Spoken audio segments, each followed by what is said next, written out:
Hello and welcome. This is Matthias 76. Together, we are decoding the deception. Together, we're back here for Revelation 17, part 2. We're talking about the Great Prostitute. Just put out a video the other day on the first section of this book. Encourage you, go check that out. You definitely want to have that starting point. But we're going to continue, but we will start with the first two verses that we covered in the last video just to get us up to speed. Then one of the seven angels who had the seven bowls came and said to me, "Come, I will show you the judgment of the great prostitute who is seated on many waters, with whom the kings of the earth have committed sexual immorality, and with the wine of whose sexual immorality the dwellers on earth have become drunk." So that part covered in the last video. Thumbnails on the screen, link in the description down below, and you can always find all of our teachings simply by going to our Revelation webpage. By the time this video is come out, that last video we did will be right here. You click on it, it's going to take you right there to our BitChute channel where you can watch that video. So we'll pick up with verse 3. And this is that great angel, one of the seven angels who had the seven bowls. That is the subject here in verse 3. And he carried me away in the spirit into a wilderness. And I saw a woman sitting on a scarlet beast that was full of blasphemous names, and it had 7 heads and 10 horns. The woman was arrayed in purple and scarlet and adorned with gold and jewels and pearls, holding in her hand a golden cup full of the abominations and the impurities of her sexual immorality. And on her forehead was written a name of mystery, Babylon the Great, mother of prostitutes and earth's abominations. And I saw the woman drunk with the blood of the saints, the blood of the martyrs of Jesus. So we've said this in the last 2 videos. I'll put both those thumbnails on the screen right now. Those 2 videos, that the Great Prostitute is the world's socio-political, economic, and cultural system. As such, it is the sea in which we swim. We as believers, even if we're awake to how wicked and awful this is, we still are surrounded by it, just like a fish in the ocean. We have to keep it from affecting us and carrying us away, but it is everywhere. It is the world and the things that it desires that are ungodly, that are abominations. And we'll talk about what that means in just a bit, that permeate and control, that are the goals and ideals of this world. And he carried me away in the spirit. Now you'll notice I got this funky highlighting for this. That's because in John's book, revealed to him by Jesus Christ through an angel there on the island of Patmos in the 90s AD, there were 4 main divisions of the book. Now, we've spent a lot of time talking about the 4 sets of 7, right? The 7 seals, the 7 trumpets, the 7 visions, and most recently, the 7 plagues, the 7 bowls of God's wrath poured out on the earth. And those are a key component, but they are all part of the second section of the book. In the book, the outline of the book, there are 4 times that it says he carried me away in the spirit, or I was in the spirit. That's Revelation 1:10, where it says, I was in the spirit on the Lord's day. That's at the very beginning of the book. Revelation 4:2, at once I was in the spirit, and there he gets that vision of heaven. And then the 4 sets of 7. Here, In Revelation 17:3, he carried me away in the Spirit. That's when he takes him to a different place. And then we'll have the same thing in Revelation 21, verse 10. He carried me away in the Spirit to a great and high mountain, and there he gets to see Jerusalem. But those 4 sections, those are the author's divisions within the book. And interestingly, and I've said this before, I'll repeat it now, the Great Prostitute gets a big chunk of this book. There isn't another one of the characters of the book of Revelation, be it the dragon or the beast from the sea or the beast from the earth, that gets 2 full chapters. She gets 2 full chapters. This is vitally important. The Lord, it's like back in college, right? We're in high school. If the teacher mentions something, if the professor mentions something a number of times, I used to, in my notes, I'd write it down, and next to it, I'd put 3X and an exclamation point. He just mentioned that 3 times, and he's come back to it 2 more times. That's on the test. It's probably an essay question. This is really important. The Great Prostitute, 2 full chapters, and then a little bit, because she gets the first 5 verses of chapter 19. This is really important. It's hard for us to see. It's the world in which I live. It's what I know. It's all around me. It's the way of the world. It wants to seem to me to be normal, and everybody else in a drunken stupor, pursuing all the things that the Great Prostitute uses to deceive and enslave, they're all fine with it. Why wouldn't I be fine with it? We're going to see John's reaction to what he saw. It's very interesting. He carried me away into the Spirit, into a wilderness. Why wilderness? We do not think of wilderness the same way the recipients of this letter perceived wilderness. Wilderness was scary, and if you spend enough time out there, and people who are really familiar with wilderness, they know it's dangerous, it's scary, there's nobody out there to help you. But in their minds, the cultural setting in which they live, their perception of things, the wilderness was where demons were. When Jesus cast out the demons, what did they do? They went out and a dry and arid place, and they couldn't find anywhere to live.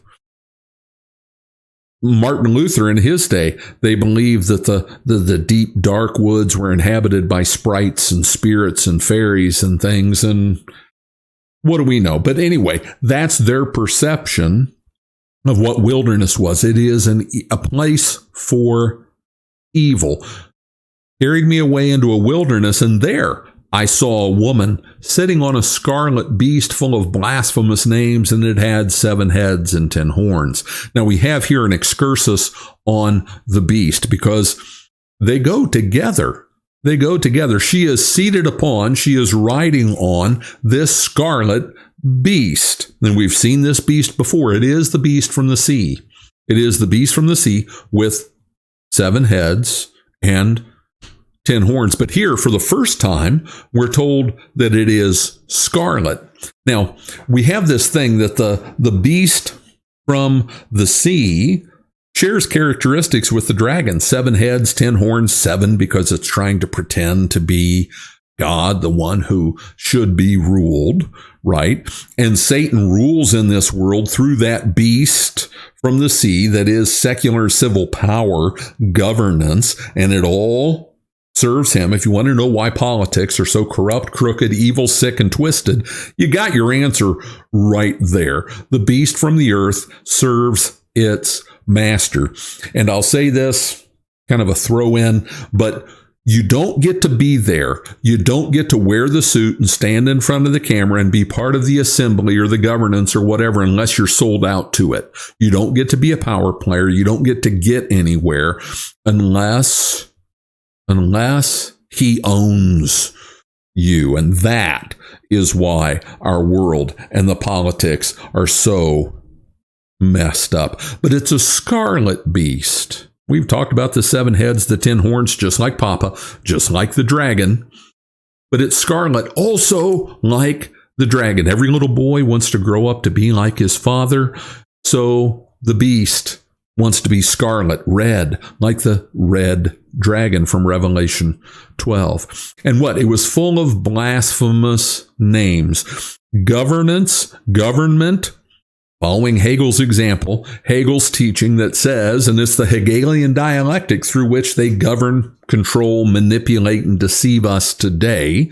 If you don't know what that is, look into it. Start to identify it. It exists everywhere. It is their regular mechanism whereby they control. Hegel said that government is God on earth. Now, if that doesn't sound satanic, I don't know what does, but it is the march of God through history, he said. So government claims all kinds of power and authority to make things right that are wrong. But it can be illegal. Consider abortion. Consider forcing people to take DNA modifying mRNA therapies. By law, forcing them. Blasphemous names. It claims authority that is not its own, and it had 7 heads and 10 horns, which we have discussed and will discuss again. The woman was arrayed in purple and scarlet and adorned with gold and jewels and pearls, and holding in her hand a golden cup full of abominations and the impurities of her sexual immorality. Everyone admires wealth. People are happy to listen to what Elon Musk says. And I just have to throw this in. Don't look at Elon Musk as some kind of savior with Twitter. Elon Musk showed up at Heidi, what's her name, Klum's Halloween party in a Satan costume with a Baphomet on his chest and an upside-down cross. Don't look to him to be your savior. Do not put your trust in princes and evil men and earthly men, mortal men who cannot save. But wealth, power. Everybody wants to hear what Elon thinks, what Bill Gates thinks. He pays papers to put stories in about him all the time. You can use a tax-free foundation to do those things. And they are part of the 10 horns. 10 simply represents, 10 is governance. 10 here with the horn simply represents the complete ruling of the earth throughout time. 10 is the number of completion. But she's got purple, scarlet, adorned with gold and jewels and pearls. Filthy rich. Everybody wants to be rich. Everybody thinks that wealth and power and opulence will make them happy. It is a big part of how she deceives, that along with sexual carnal perversions, holding in her hand a golden cup full of abominations and the impurities of her sexual immorality. She puts it right out there in front of you. Abominations. That term literally means the things that are disgusting to God, abhorrent to him, that he will condemn, that he warns against, that are an assault on his sovereignty and goodness and grace. She holds a golden cup. It's a golden cup, but it's full of abominations and the impurities of her sexual immorality. It's quite the disgusting soup that is there, but she deceives everybody into thinking that they want it, and they chase after it. On her forehead was written a name of mystery. Babylon the Great, mother of prostitutes and of the earth's abominations. Mystery. And we're going to see that John is blown away by this, but it's a mystery because if you don't have it revealed to you by God, who she is, what she's about, what she's doing, you're going to be dumb to it. You're not going to get it. And again, only believers can truly be awake. We talk about being woke and knowing what's going on, being awake to what's going on in the world and seeing it for what it is. If you do not understand that all of the deception is spiritual deception, that Satan's end game is the destruction of the church, the destruction of all mankind, but he especially wants to get the church, those who follow Christ. That is what he is working toward. If you don't understand that, how awake can you be? How much can you know if you don't get the most important part of the story? You can see that things are out of whack. You can see that things don't make any sense. You can see that things are going from bad to worse, but you won't understand why. So it's a mystery unless it's revealed to you by God himself in his word. That's where he reveals mysteries to us. He doesn't come to us in dreams at night or speak to us from behind our clothes in the closet in the dark hours of the morning and tell us great truths. No, he gives it to us in his word.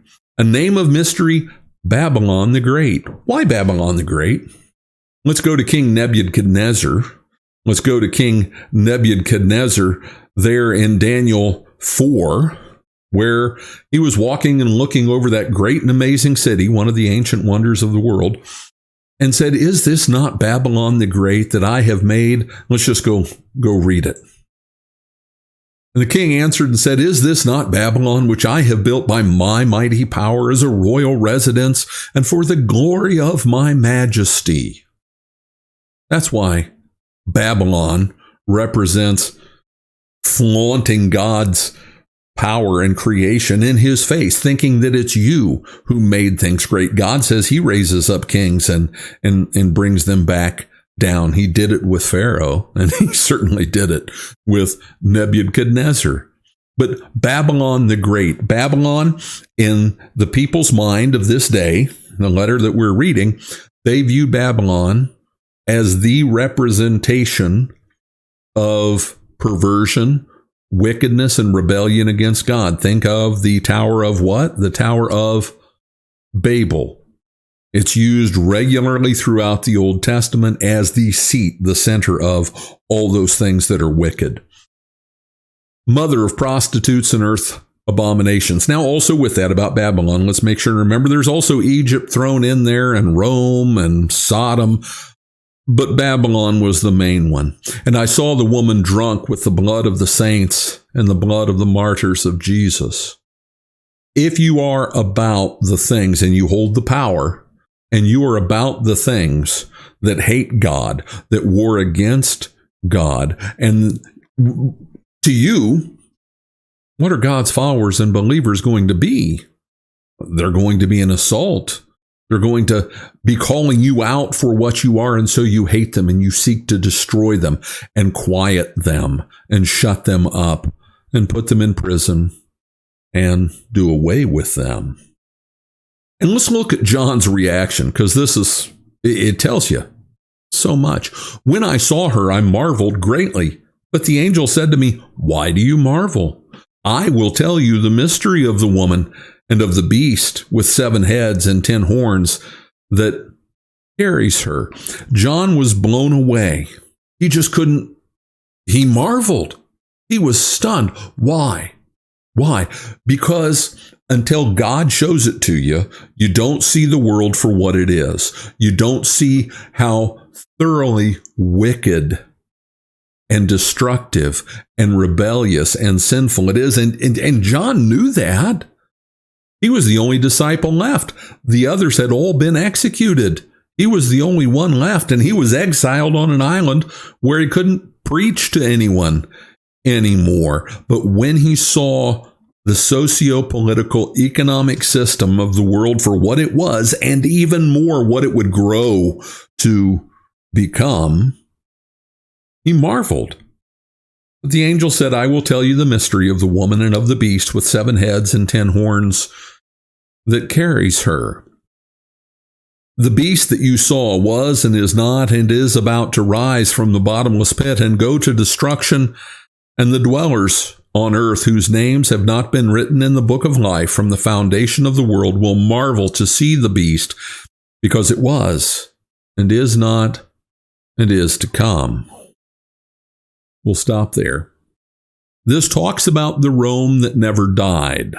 Rome didn't go away. When you look at what Daniel says about that great and terrifying beast, what's revealed to him in Daniel 7 about that great and terrifying beast. When you take that with what we're told in Revelation 13 about the beast from the sea, we learn that Rome doesn't really go away.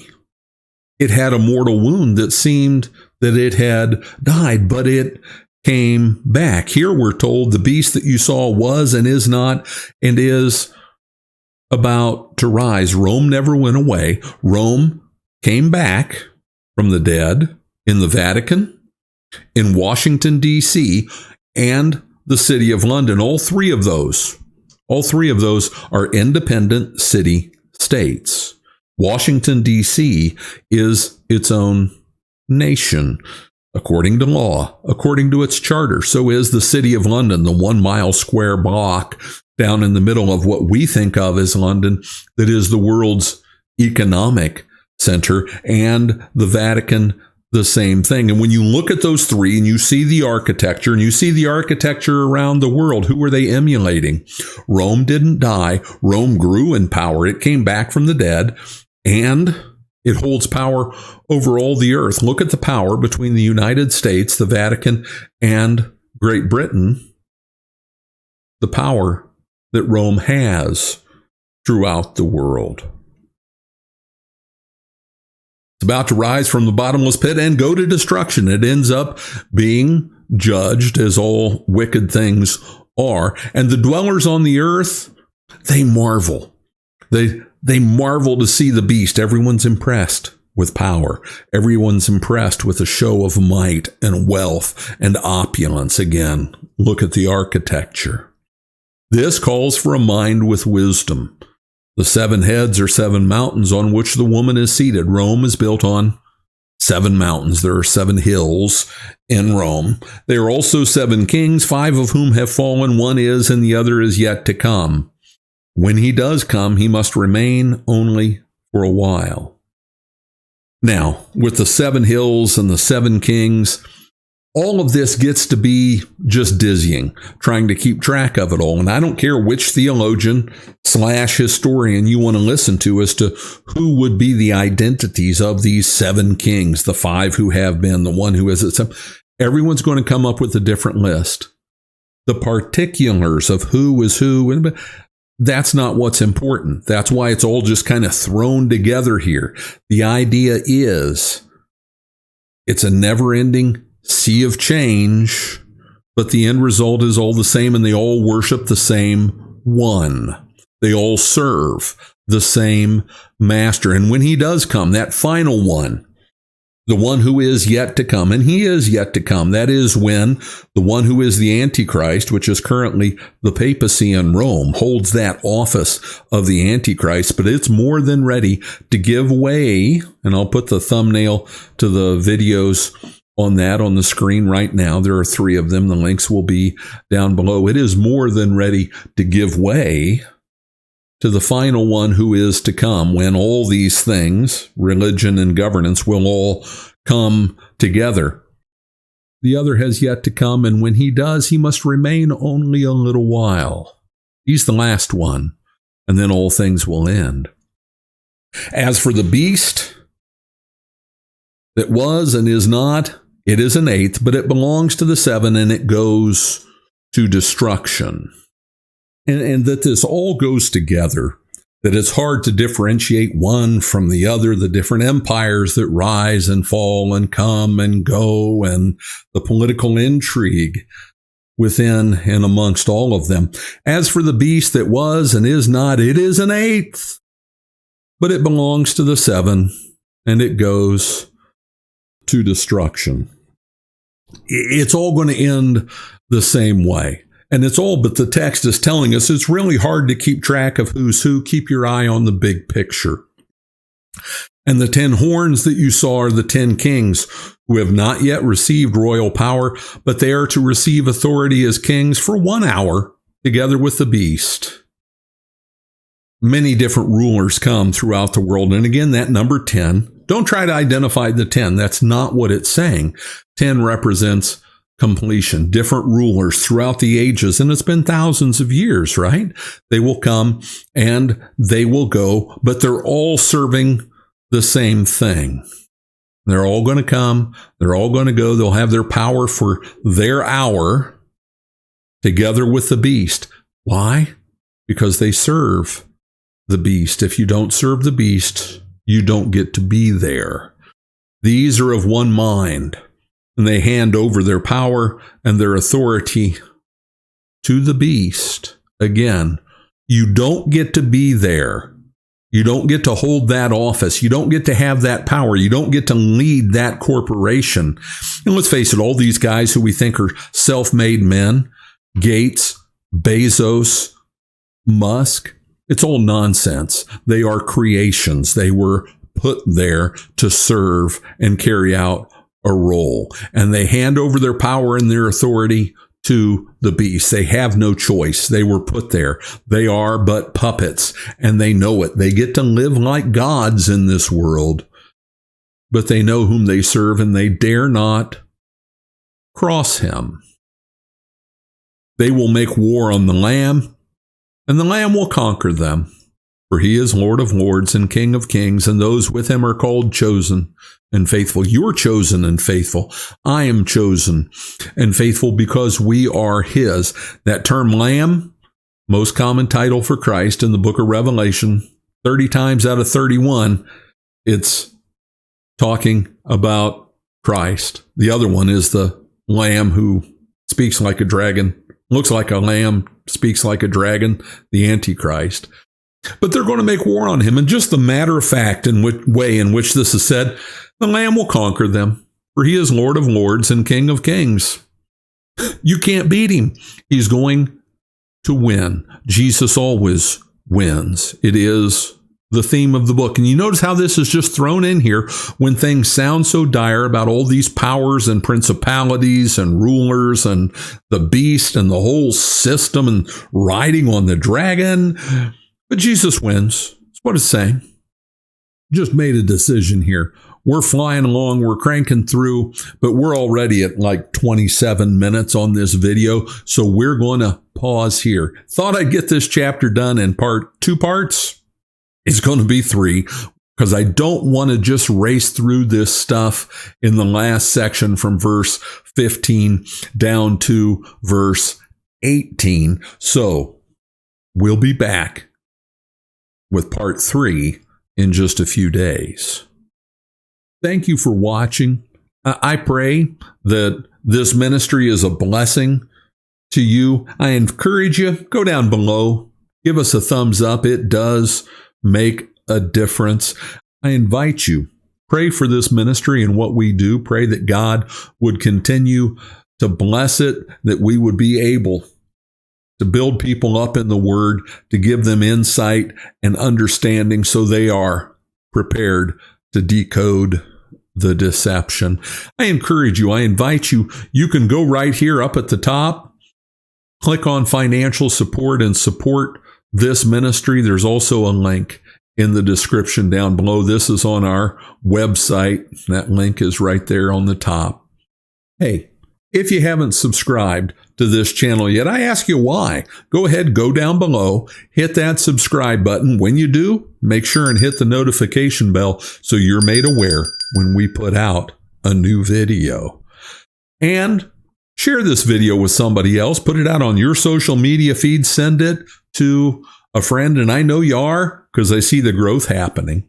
And finally, drop by. Pay us a visit right here at decodingthedeception.com. You can go right up here. There's contact. You got a question for us, you can reach out, or just to say hi and let us know where you are. Love to find out where people are listening from. That is fascinating. But we've got all kinds of resources here for you. Come and spend some time. Check it out. This is Matthias 76. Together, we are decoding the deception. God bless and have a great day.